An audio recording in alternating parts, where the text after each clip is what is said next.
Well, good morning, DSPN and Craig and Scott. Thank you for your presentation this morning. I think we have just a couple people. I'm not sure all total. How many did we have? I believe we had 24 people signed up for it, so hopefully more people will be signing on. Maybe we'll just wait a couple minutes, but again, I'd like to thank Blitz Media and Craig DeFacel, and correct me if I'm butchering your name, and Scott DeFacel, you did fine. for their presentation. And we thought this would be a great opportunity for our members in Wisconsin. We are really struggling with direct care workforce hiring and shortage of employees. DSPN is involved with 4 other residential associations in the state of Wisconsin, and we've done workforce surveys in 2016, 2018, and 2020, and the data has started to be analyzed. It's been collected from the current survey, but basically we've shown an increase in the struggles that we're having with the workforce as reported by our providers, and the overall negative downturn is we went from 19%, I'm not sure the exact description of the, if that's overall significant open positions, to 23% in 2020. So, this continues to be an issue for our DSPN members, as well as just disability service providers throughout the state of Wisconsin. So thank you very much, Scott and Craig, and I will turn it over to them. Good morning, everyone, and thank you so much, Jeff, for having us here today. We're excited to help all of you with increasing DSP job applications online. And what we're going to talk about today is how you can use applicant-centered recruiting to create what we call a DSP magnet, and we'll explain that in a moment, so that you can attract more amazing DSPs without wasting even more of your valuable time and money. So real quick housekeeping. I'm Scott DeFacel. With me today is Craig, my father and business partner. Here's our contact info. At the end, we should have time for a few questions, but if there's any question that comes to mind after the webinar is done, please don't hesitate to reach out, contact us by email or phone. Craig and I are always happy to have a conversation and help how we can. So we want to help you get the absolute most from today's webinar, and we're going to cover a lot of ground. So if at all possible, please turn your phone on airplane mode or mute it to minimize distractions. And secondly, please keep in mind that your job during this webinar is not to copy everything you see on screen down. Instead of doing that, please take notes on the idea that we spark while we're talking with you. We can provide the slides later, so don't feel like you have to act like a photocopier and make an exact duplicate of everything you see. All right, quick overview of the ground that we'll cover together. We're going to start off with a quick overview of where we are today with recruitment. Then we're going to talk about why you want to let go of the mind trash that we hear over and over. We'll explain what that is momentarily. Then we're going to talk about why imagining that you can clone your very best DSPs can help you get better applicants, and then why approaching your job post on Indeed and other job sites as if it's a first date can help you get more applicants. And then finally, at the end, we will have a free resource for you, since we can't possibly cover all things recruiting in just a 1-hour webinar. So this is what we call the DSP hamster wheel. It's the vicious cycle that I'm sure all of you are too painfully familiar with. You've got open jobs that you're recruiting for. You get some applicants in. Some of them, unfortunately, ghost on interviews or onboarding and training. You hire some people, hope for the best, and then all too many of them turn over, and around we go on the hamster wheel. But it doesn't end there, because while all that's happening, you have open shifts that need to be covered, so staff are stepping up, covering those and getting paid extra overtime, and your overtime costs are skyrocketing. Meanwhile, supervisors are filling in on direct care shifts, when they should be investing time managing people. They're getting burned out, and you're burning out everyone that is just constantly stepping up to help you out, and there's no end in sight. We want to help you step off that DSP hamster wheel, and the path to doing this is by creating what we call a DSP magnet to help you attract and retain more great DSPs. It's built on 3 pillars. First, recruiting. Obviously, you need to fill those open jobs. Secondly, retention. And I want to be very specific about retention, because when I talk to providers, I hear a lot of people use this word retention, but I think different people mean different things in different cases. To us, retention starts from the very first interaction before you've even hired that potential employee. And retention goes all the way up through 6 months of employment. Now, obviously, you want to keep people longer than 6 months, but once you cross over that 6-month threshold, you get into the realm of culture. Obviously, culture has characteristics of retention because it helps you keep people long-term, but it also has characteristics of recruiting because word gets out that you're an amazing place to work, and you have current employees that tell their friends and family about you, and you even have former employees that left on good terms that are willing to sing your praises. When you get all those working for you, it acts like a magnet, attracting and retaining great people. So to be very clear, today we are only going to focus on recruiting with you. All right, so just to give you a little background on us, we've been published by Anchor on DSP recruiting, retention, and culture. We recently did a workshop where an attendee used the insight that we're going to share with you now to hire 11 new DSPs within a few weeks of the workshop.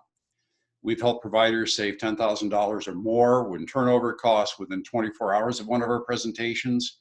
We guided another provider away from wasting over $100,000 on a retention effort that would not fix the root issue. We're also very fortunate that the director of the Ohio Department of Developmental Disabilities volunteered to give us this testimonial. He's very much aware of what we're doing. It's very reassuring to us that we know he feels that we're on the right track. But our connection goes back just a bit further. In fact, back to my days in college at Hillsdale College in Michigan. I was taking a class called Adaptive and Corrective Physical Education. And the class assignment was to work with teenagers from the Greenfield School who had developmental disabilities. We were supposed to help them train for the Special Olympics and improve their general physical education. Now, at that point in my own life, I'd never even met anyone with a disability. And I'll admit, when my kids got off the bus, let's just say I was feeling a little bit uncertain. How am I going to handle this? What do they want? What do they expect of me? Well, I quickly found out they're really just like anyone else. And it was so exciting to see how enthused they were as they learned new skills, started competing. It was so rewarding. It was an absolute joy. Now, I also played football and lacrosse in college, and I was going to miss a class for a road game. So I went to my professor and said, hey, I'm going to miss a class. Is that any problem? I said, not at all, as long as you get somebody to fill in for you. So I turned to the attractive woman there, who was my fiance at the time. And I guess Sarah liked filling in for me because shortly after, she changed her major. As she finished college, she interned at a state agency of DD.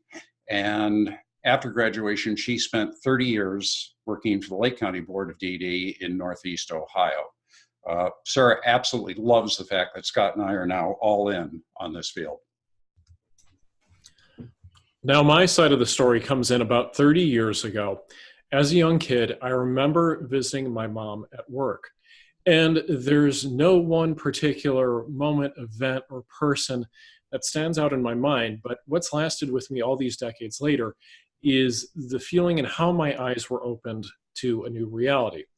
Because for the first time in my life, I saw that things that I'd never considered before, that just took for granted as basic as walking and talking, other people struggled with those or were couldn't possibly do it. They were nonverbal, couldn't communicate. And I saw my mom and the people she worked with helping those individuals. And what it did for me was created a desire to use what I've been given to help others. And that's why we're here today. We want to help you so that you can do more of the amazing work that you do.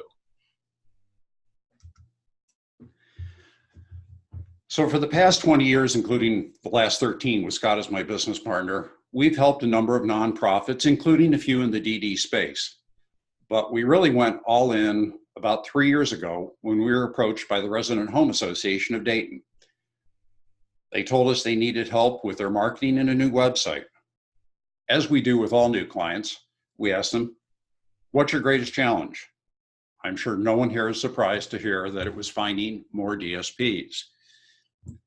We found out from them that they'd had virtually no applications on their website. So we worked closely with them. We developed a new communication strategy. We drastically changed their online application format. The net result was they immediately got a steady stream of applicants without any paid advertising. In fact, at one point, they actually were getting more applicants than they could handle, at which point we sort of were able to throttle things down. And to this day, they remain very close to full employment, as I'm sure is the case with many of you. They constantly lose people to retirement at this point. They have many DSPs who have served them many decades. So there's always going to be a little bit of turnover, but at this point, they stay pretty close to full employment. Other results we've seen with other providers is increasing their applicants by 300% or more within 3 months. For those using Indeed, we've been able to cut their cost per applicant from over $300 to about $20 on average. More importantly, we've increased the apply rate by over 20 times. Now, as we did this, Scott and I knew it was a great start, but we also understood there was much more that could be done. For the last several years, we've devoted over 300 hours to unpaid research. We have interviewed industry experts. We've interviewed over 100 providers, over 200 DSPs. We've spoken to local, state, and federal government officials. We've heard the stories about the training and turnover costs, the skyrocketing overtime costs, and the staff burnout from people taking direct shifts when they should be doing other things. So there's both, the turnover is both a financial cost and an emotional one. We've also heard the stories about, hey, 10 years ago, we'd have 2 jobs and get 10 applicants. Now it's flipped. For every 10 jobs, we're lucky to get 2 applicants. But one emotional thought came up repeatedly. We're competing with McDonald's. The pay is similar and you have to be responsible for someone's life. This is what Scott referenced a few minutes ago about mind trash. Mind trash is when you let a negative thought take hold, whether you realize it or not. It impacts what you do, how you act, and even those around you. If you don't believe me, we've all experienced a bit of mind trash. Have you ever gone out with another couple that clearly had a fight right before you got there? They're still asking you the same questions. How's work? How's the vacation? How are the kids? But you can sense the tension. You know something is wrong. If you allow the mind trash of McDonald's, the pay is similar, you have to be responsible for someone's life, to be your core belief, it is going to impact what you do. We want to help you defeat mind trash. First of all, this have to be responsible for someone's life. The great DSP looks at it as, I get to be responsible to help someone live the best life possible. They thrive on the long-term fulfillment, being part of something bigger than themselves. I know the pay is an issue, and let's face it, it's awful. It's an unfortunate situation. If I could, I wave a magic wand. DSPs deserve more money based on merit. I'm not concerned with cost of living or things like that. The value they bring to individuals and their communities merits a much higher pay. But I can't control the pay. I don't have a magic wand. If the pay were truly an overwhelming obstacle, how do you explain the fact that many of you have had DSPs there 10, 20, even 30 years and wouldn't consider doing anything else? That's what you need to focus on rather than the mind trash. Focus on why people do this job. When we were doing a video series for one of our clients, Scott was interviewing DSPs and he asked them to share a story of one of the individuals they serve and the impact that they had on their lives. Several of the DSPs choked up immediately and needed several minutes to compose themselves. This is powerful, emotional work. That's what we need to focus on. It's a unique opportunity. Where else do you get paid to accumulate a second family and get the unconditional love that so often is a byproduct of these relationships? So let's help you now by imagining that you could clone your very best DSPs, that your staffing problem would be solved overnight. So pretend that Amazon has the best news possible for you today. They have a cloning machine, free prime shipping. It'll be at your doorstep tomorrow morning. I want you to think about specifically who you would clone. Be specific. Don't just like make up a person. You have individuals in your organization that I'm sure you would love to clone. So think about that person specifically. Now, obviously this is way too good to be true, so there's a catch. There's always a catch. The clone that walks out of the cloning machine will be exactly the same except for one thing. They have no idea what a DSP is or does. But the good news for you is that clone walks right into your office, sits down, and says, I'm looking for a job. Do you have anything for me? You know this person. I am confident that just in a conversation with them, you could convince them of why this job is perfect for them. So think about what that conversation looks like, what questions you would ask of them, what you talk to them about, and create your profile for an ideal DSP based on that specific person. So let's give you an example of what this can look like. So today we'd like to introduce you to Jen, your ideal DSP. Jen is a 31-year-old single mother. She has one daughter, Ava, who's 6. Now, Jen attended 1 year of college, but left because she had a family member that needed some extra assistance, and she stepped up to do that. Now, until recently, she had no idea what a DSP is until a friend that works at your organization told her about their job.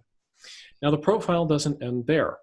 Growing up, her first exposure to the developmental disabilities community was through her best friend who has a brother with Down syndrome.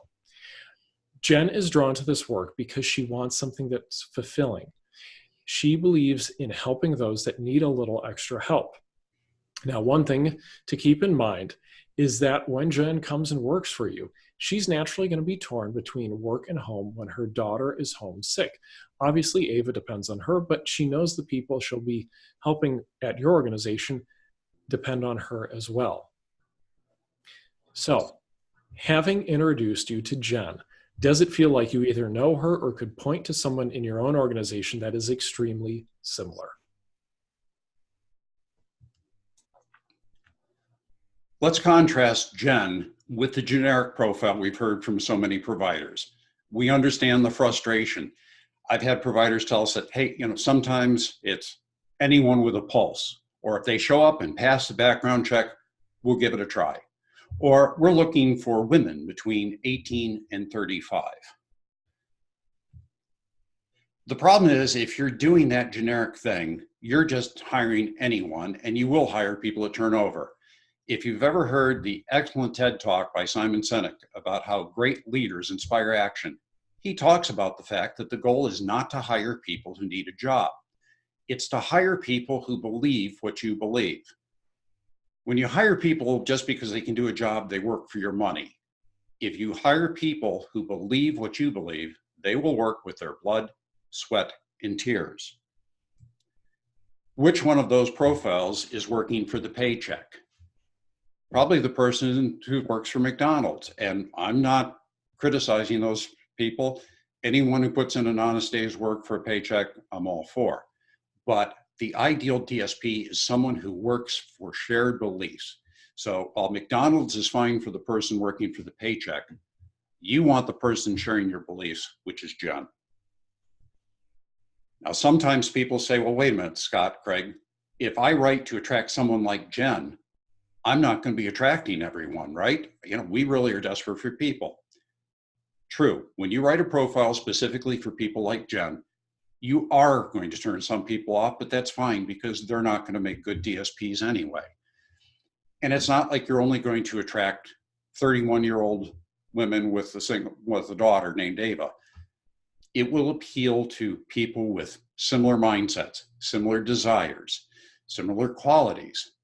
The other thing is you can write your profiles. In fact, you should write your profiles for different jobs, locations, and shifts. So Don't just be locked into Jen, but look for people who want that fulfilling thing and share your beliefs about helping others and bringing value to their community. So how does a profile for Jen help you with your recruiting? When you don't have a profile, if you're just looking for the broad audience, anyone with a pulse or women between 18 and 35, you'll end up spending lots of time and money on things that won't work, because basically any type of ad gets seen by somebody. So, well, let's give that a try. The challenge there is it's very hard to motivate a response. When you have a focused audience, someone like Jen, you'll spend less time and money because you know where Jen is looking. And it's also easier to motivate a response because you know the message that will appeal to a person like Jen. Let's look at some of those options. I mean, some people have tried classifieds. I actually did an audit with a provider this morning. They are still running newspaper ads, but they're finding out, gee, we don't get any applicants from that. Well, it's not surprising. Jen has probably never had a newspaper subscription, so you're missing her completely. Recently, we've had sort of a rise again of billboards. I know they may show visibility to other workers there that you're making an effort, but when was the last time you acted on something you saw on a billboard other than maybe a restaurant or lodging off the freeway? How can you explain what a DSP is and does in the 1 or 2 seconds that you see driving on the road past a billboard? TV, Jen probably doesn't watch regular TV. She most likely streams TV. If she is watching something with commercials, chances are she picks up her smartphone and is looking at that while the commercial runs. Indeed or other job sites, absolutely. Jen and people like her are looking for jobs on Indeed. Facebook, yes, Jen's on Facebook, but if she sees something that looks like a blatant ad, she'll scroll right by it. If she sees something that talks about an outcome, some of the wonderful stories that we hear of accomplishments by people with disabilities, she'll stop and listen and be attracted to that. I know many of you have tried open interviews or job fairs. Again, very much a mixed result. If the job fair is in conjunction with a community college or some sort of healthcare facility or something like that, it can be effective. If it's just an open job fair, once again, you're just sort of attracting anyone with a pulse. The other thing is Scott recently had 3 friends who were looking for jobs, so they went to some of these job fairs and open interviews. He asked them, how quickly do people get back to you? They sort of looked at him funny, saying quickly, 2 weeks, 4 weeks, even 6 weeks. I had another job by the time somebody got back to me. So if you are participating in job fairs or open interviews, please respond immediately. It'll give you an advantage. Obviously, we face a number of other challenges, including awareness. Very few people know what a DSP is or what they do. The sad part is, if you start Googling what a direct support professional is, other than perhaps job posts, you'll see a lot of negative stories. Scott and I get Google alerts based on the phrase direct support professional every day. 9 out of 10 stories can be summed up in 7 words. It's hard work and the pay sucks. And what a message. I mean, if you tell somebody, hey, hard work, the pay sucks, want a job? Do you think they're going to say yes? There are very few examples of wonderful outcomes. I did just get one the other day. It's about a young man with Down syndrome who's been working at a glass factory for several years. They talked about what a valued employee he is. They love the fact that, too, when he runs out of things to do, he looks for other things to do, even things like sweeping up the floor or rearranging stock on the shelves. These are wonderful stories, and you probably have stories like this. These are the stories we need to be sharing with the media, on our websites, on Facebook, everywhere. The other challenge we have is when we're using places like Indeed, all the job posts look the same. You're already aware that national unemployment is at an all-time low. There are more jobs than people to fill them. However, just because someone has a job doesn't mean they're not looking for a better job. In this day and age, people feel very free to just quit and go take a new job. Again, we need to remember that we're no longer in the position of power as employers. The applicants have the freedom to choose.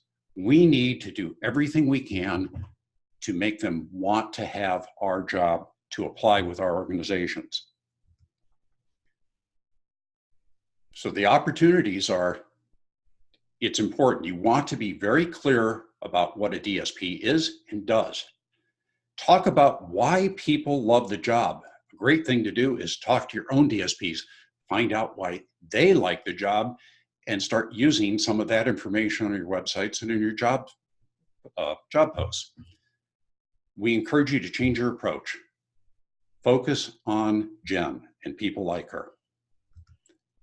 So the key to attracting Jen is to extend a skill you already have.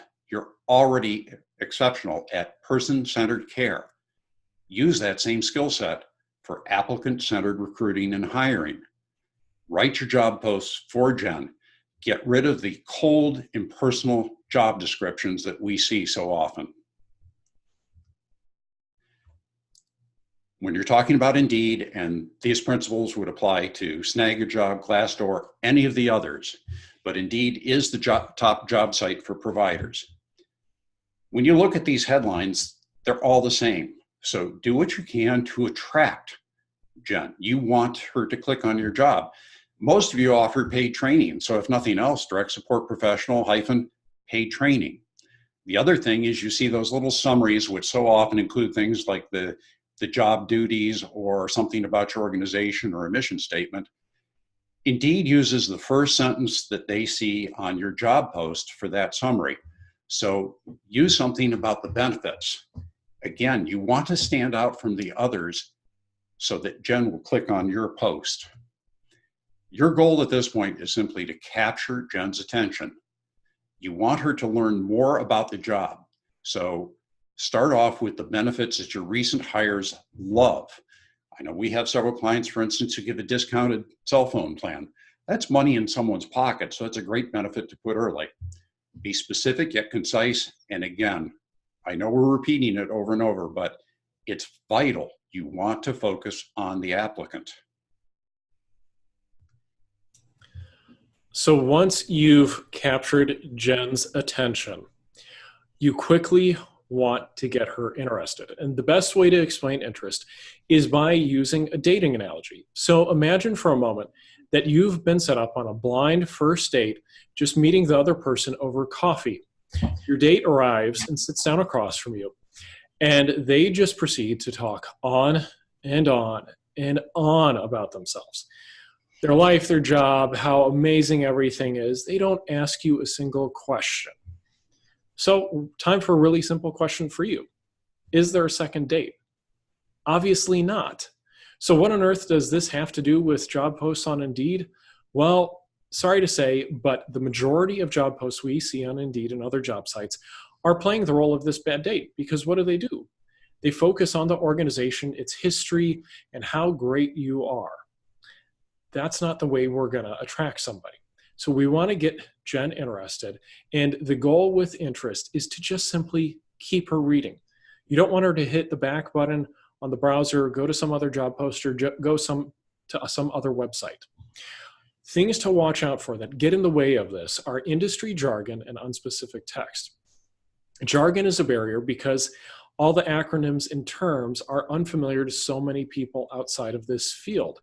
So it's going to cause somebody to stop and think, well, should I know what that is? Is that a certification? What is that? Should I have that? What do I need to know? And you've created all these questions that are getting in the way of them becoming interested in applying for your job, which is what you're after. Now, also, just because we have this industry-wide term of direct support professional, it doesn't mean that each and every DSP is going to be doing the exact same thing. Because across different organizations, and even within the same organization, depending on where and when you work, you may be serving very different people with different needs. So help paint a picture of what Jen will be doing with her day. Envision a day or week on the job.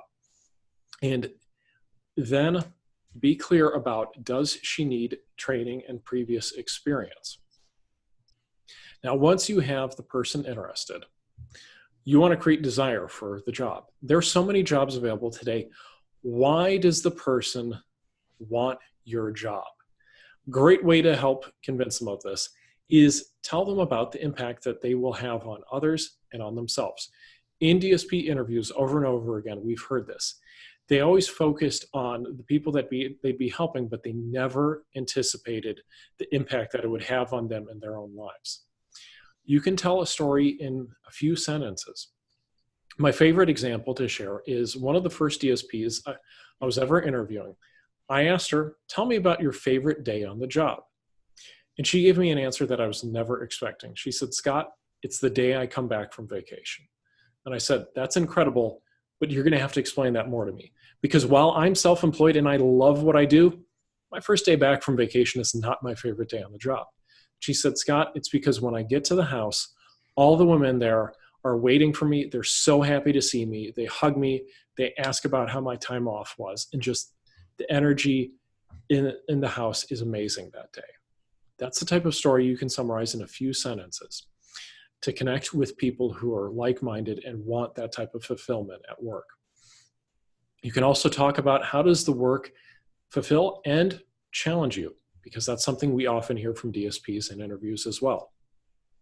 Now, once you've created that desire for your job, your goal is to not lose them now.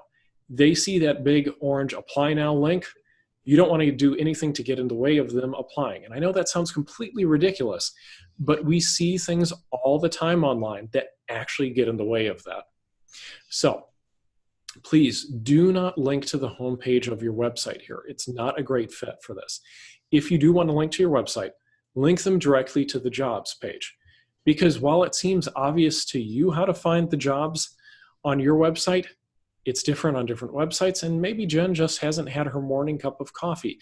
You don't want to run that risk of her overlooking it and going somewhere else. Because on some websites, we see careers, job opportunities. Sometimes it's under Get Involved or the About menu. It's just so unpredictable. Additionally, please do not place links to Facebook and Instagram. Now, Craig and I have absolutely nothing against these platforms. They are great for promoting your mission, telling stories, sharing photos, and sharing videos. It's just not the place for these things, because what happens when Jen goes to check out your social feed on Instagram or Facebook? Next thing you know, she's getting notifications, direct messages, seeing somebody else's post with another angry political rant or maybe a cute puppy video, and now you've lost her down the rabbit hole. It's just not worth the risk. And then finally, after they click Apply Now, what can they expect to happen next? We've all been there at one point or another in our careers. When we're applying for jobs, you click Apply, send off that application, and then what do? You wait and hope. You wonder if they're going to contact you. How long will it take? How can you communicate something that's more person-centered to connect with that individual rather than the canned automatic replies that Indeed and others have for you? Finally, there's another opportunity. If you list contact information on the job post, make it personal.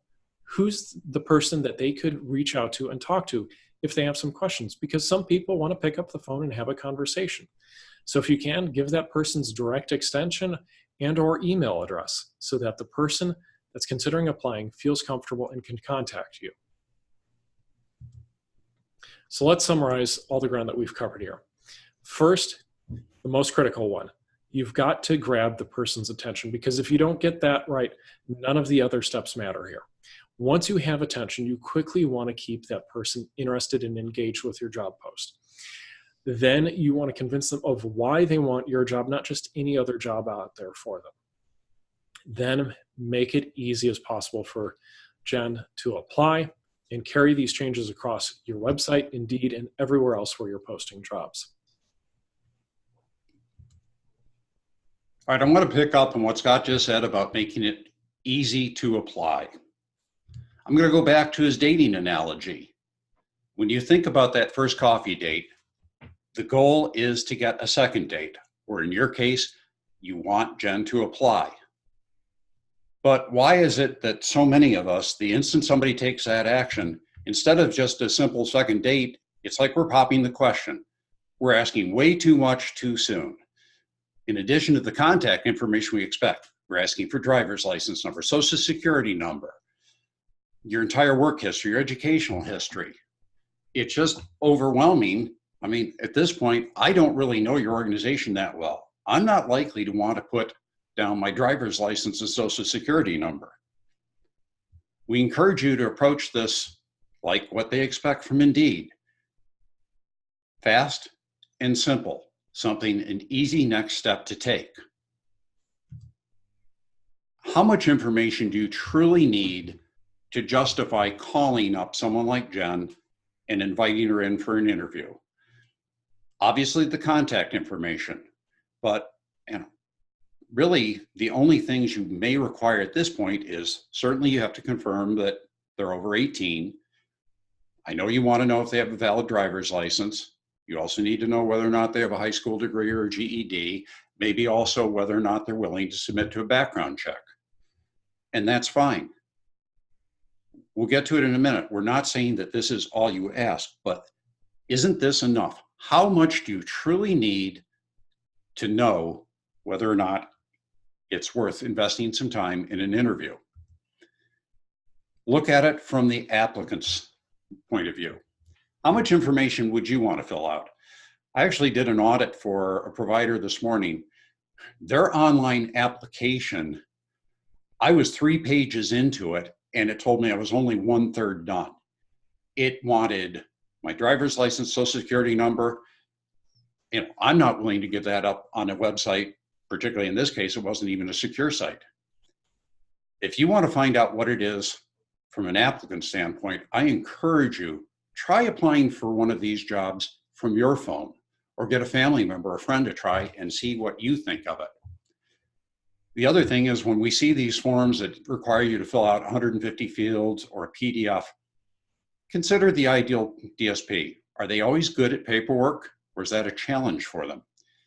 When we were talking to one of our clients and talking about which DSP would you clone if you could, they told us about this wonderful man, always has a smile on his face. He's the one who's always happy to pick up a shift when somebody calls off. But they admitted he's not real strong when it comes to paperwork. They hired him because he happened to be driving by their office and saw that there were openings available, so he went in to talk to him. He loved the idea of what he could be doing. They helped him fill out the application. Imagine if instead of helping him do that, they had simply said, oh, go to our website, download the 18-page PDF, I'm not kidding, 18 pages, and fill that out. He never would have done that, and they would have lost out on the DSP that they now say they would clone. There are also some other traps to avoid in your online applications. One of the audits I did this morning, their site isn't mobile friendly. According to Indeed, over 70% of applicants are using smartphones. So if your site or your application form isn't mobile friendly, that's something you're going to want to change as soon as possible. You also want to avoid a slow loading page. And I know some of you are tied into HRIS systems, and it can be very sluggish. According to Google, again, the majority of searches are done from smartphones, and if people don't see a page load in 2 to 3 seconds, they're hitting the back button. So this is another place where you can lose a great applicant. We also encourage you not to mislead the applicant. What I mean by that is we've seen many online applications that seem short and sweet, like Indeed or the little example that we showed, but when I click apply, now I'm suddenly asked for to create a username and a password, and once I do that, now I'm into that 150 field form. Or worse, I'm required to download a PDF application. Again, thinking of this from using your phone, how many of you know how to handle a PDF on your phone? Most do not. Okay, and we've covered a lot of ground, and I know things are making sense, but I'm pretty sure that some of you have some lingering doubts and concerns in your mind. So let's talk about those things right now. So we've talked about these magical cloning machines and mythical ideal DSP. It all sounds a little too perfect. And you're probably thinking, Craig and Scott, this is not utopia. Maybe if you haven't heard, there's some less glamorous aspects to the job. And we're not trying to pretend that everything is perfect in the job. But we would just ask you to handle those things the way that your best DSPs do. Because when we interview them, they never get hung up on them. I've never once heard a DSP say, you know, I love my job, but man, there's this one thing I just can't stand. We don't hear it. When issues of personal hygiene and care comes up, they handle it very matter-of-factly. It's part of the job. They don't shy away from it. One of the best examples of this is when I was interviewing a college student about this, and he is not going to make a career out of this. He's going to school for something else, but he loves the work that he's doing right now for the next few years.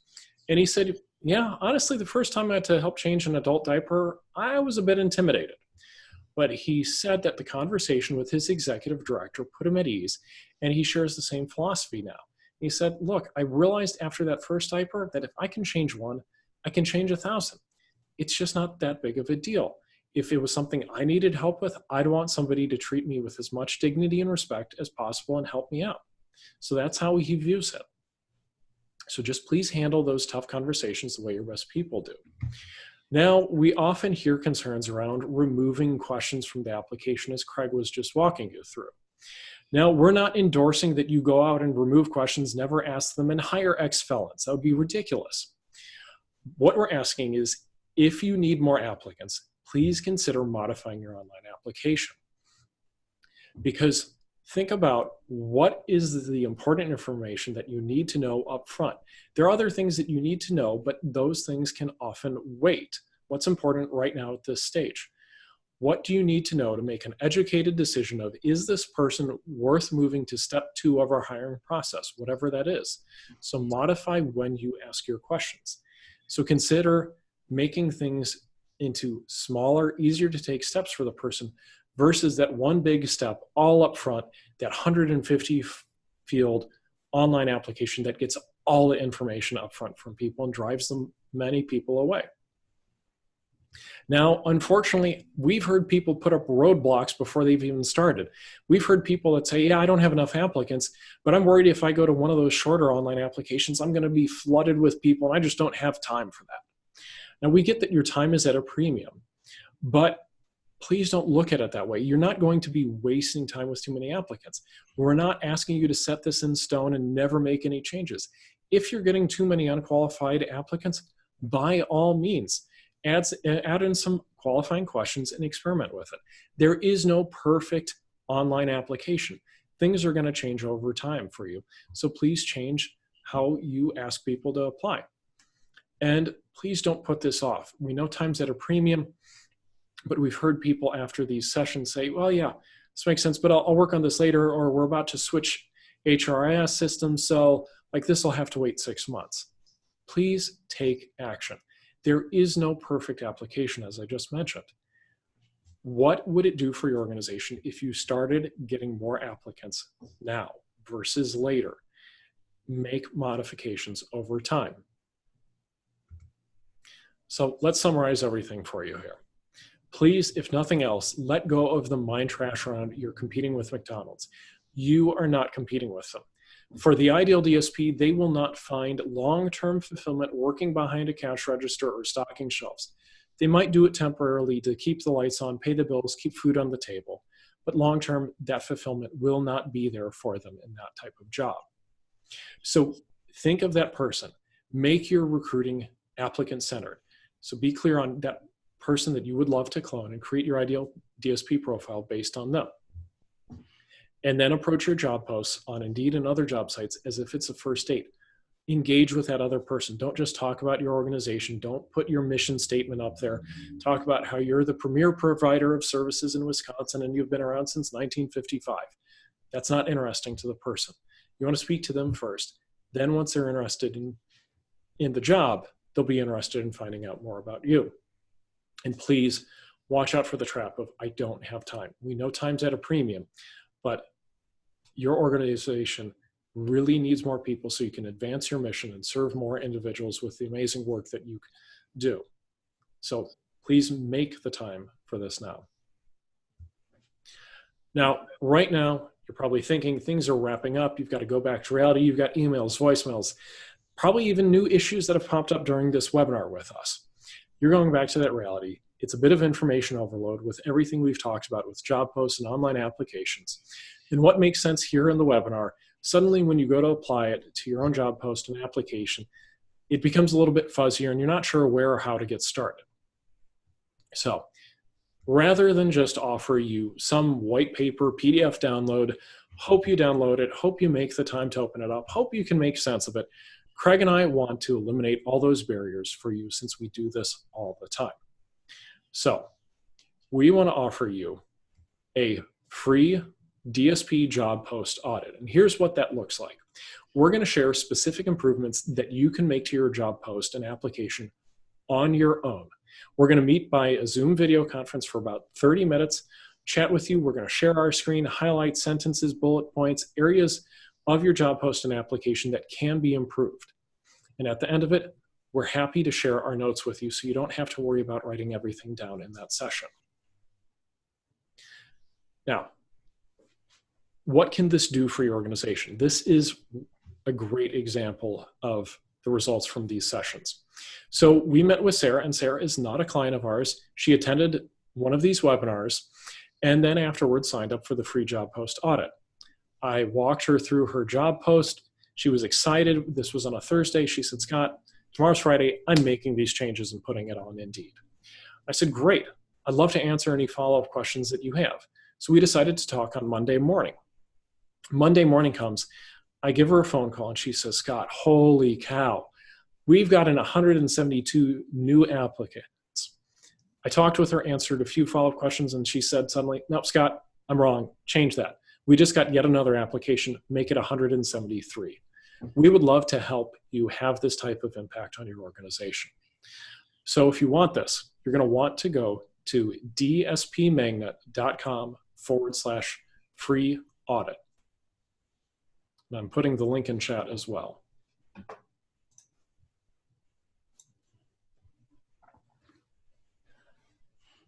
We've got a few minutes. We're happy to take any questions that you have. You can put them in chat. And if you want to discuss, we're happy to unmute you and have a conversation.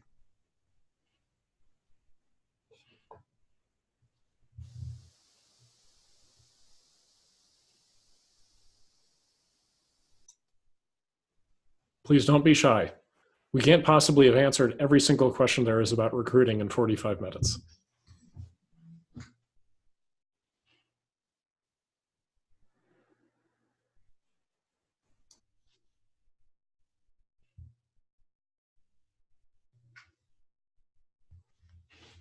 I'll go ahead and answer Elizabeth's question. We have clients who do both. We have one client's doing very well. They're close to full employment. So right now they just use the free ads and they refresh them very often. So they keep coming up the top.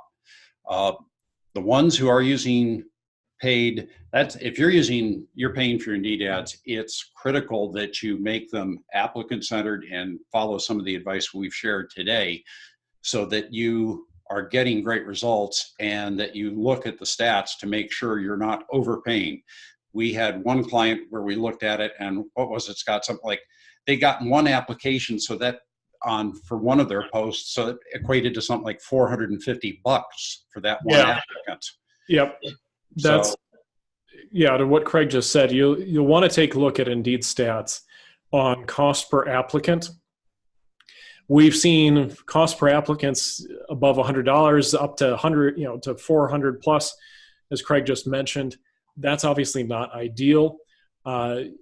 Really, based on the research that we've done and working with different providers and talking to plenty of others, you probably want to be somewhere down in the range of $10 to $20 per applicant on Indeed. You'll want to keep an eye on those stats over time. For some people, it does make sense to sponsor those posts. But I've talked to plenty of providers where they say, yeah, we tried sponsored DSP job posts, and they just weren't that effective for us. So take a look and make changes over time. I think the answer is just make sure your post is as effective as possible and attracts attention and is appealing to someone. That's going to be more, having an effective post is more on the content than whether or not you're paying a lot of money for it.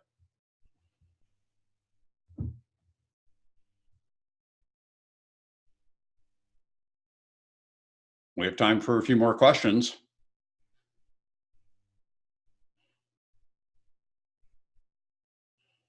Don't be shy.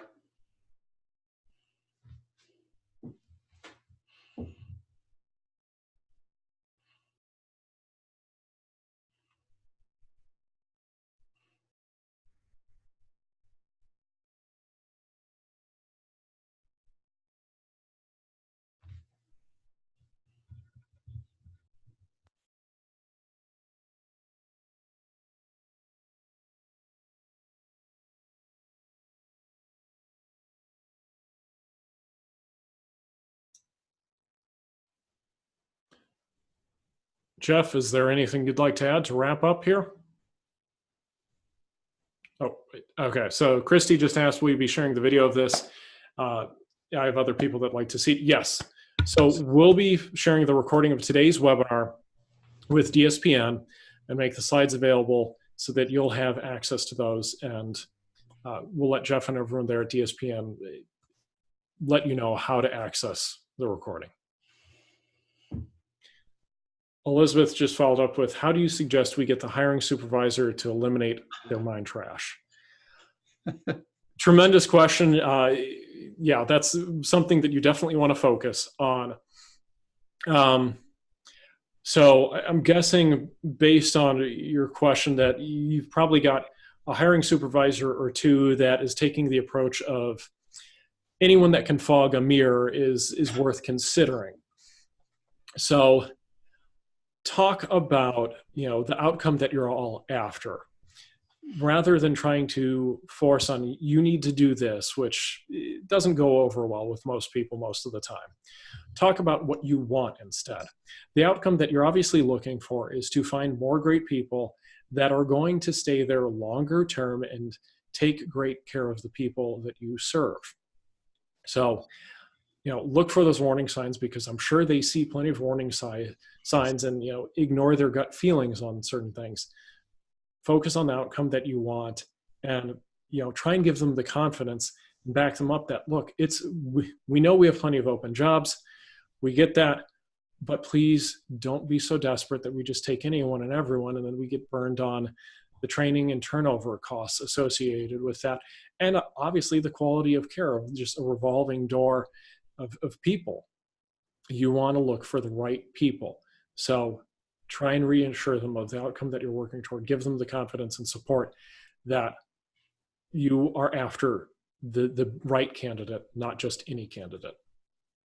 I'd add too, have that hiring supervisor just talk to some of your own DSPs and ask them, tell me about your best day on the job, or what's been the best thing that's happened in the last week, last month, since the last time we spoke. I know Scott and I often interview DSPs at the end of the week and we're feeling a little bit tired. We always come away from those interviews energized and feeling better about humanity in general. There's so many great stories, and that's what frustrates me. So much of the mind trash stems from all the negativity, all this DSP crisis, the pay sucks aspect. Focus on the outcomes, because they're really wonderful stories. I shared the one we just saw. Maybe some of you have heard about the young man with Down syndrome who wanted to go into business with his father, and he loves designing wild-looking socks. So John's Crazy Socks does over $4 million a year. They donate part of their proceeds to Special Olympics, and they hire other people of, as they call it, I love the term, differing abilities. They sort of came to popularity when former President George Herbert Walker Bush was wearing the socks, even to First Lady Barbara's funeral. You probably don't have a story like John, but that's okay. I'm sure you have stories like the man I mentioned before who's working in a steel factory or in a glass factory. They're wonderful outcomes, and those are the stories we should be sharing, not only with others, but reminding ourselves that we feel really wonderful about the work we're doing.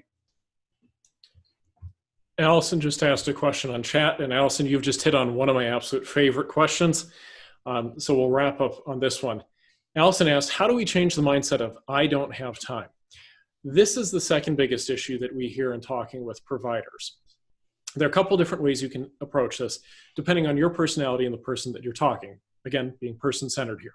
So one option, if it's a person that kind of needs a little bit of tough love and really needs something to break through and grab their attention to change their mindset, you can handle it like this. What I'm hearing from you is that you don't have enough time. So are you saying that you don't have time to work on the biggest issue facing our entire organization? It's a pretty tough question to answer. Now, if you want to answer a little more personally, a little less confrontational, if that doesn't feel like a right fit for you, you can talk to the person about, okay, I get that you're doing a ton of different things. You don't have time. What would you need help with in order to make this time? How could we better support you? How could I support you? Hear about their challenges. Don't just let it stop at a complaint of, I don't have time for that.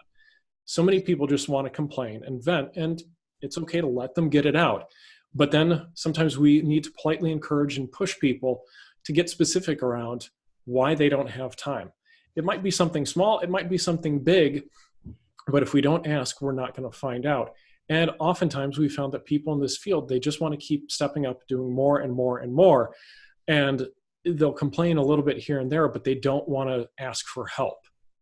They will sacrifice themselves over and over again to help others. So sometimes you have to force them to get a little bit of help.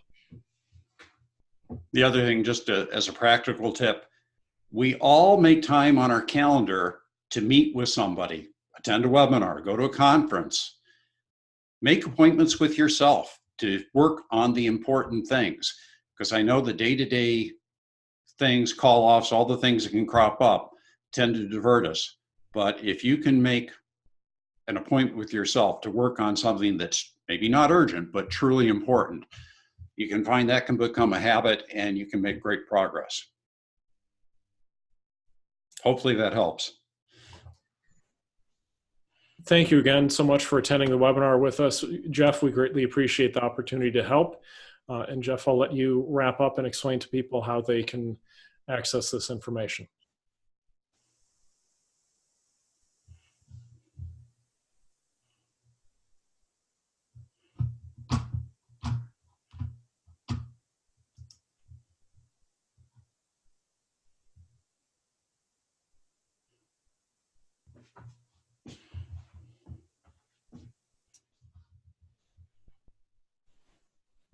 Apologies, it looks like there's a tech issue and Jeff and the crew there can't unmute at the moment. I'm sorry, Scott. I'm on now. Okay. No worries. Sorry about that. I just wanted to thank Scott and Craig for their presentation. You guys present a lot of great information. We've been working together with Scott and Craig for a while to try to get this coordinated, and so I'm thankful that we were able to do that.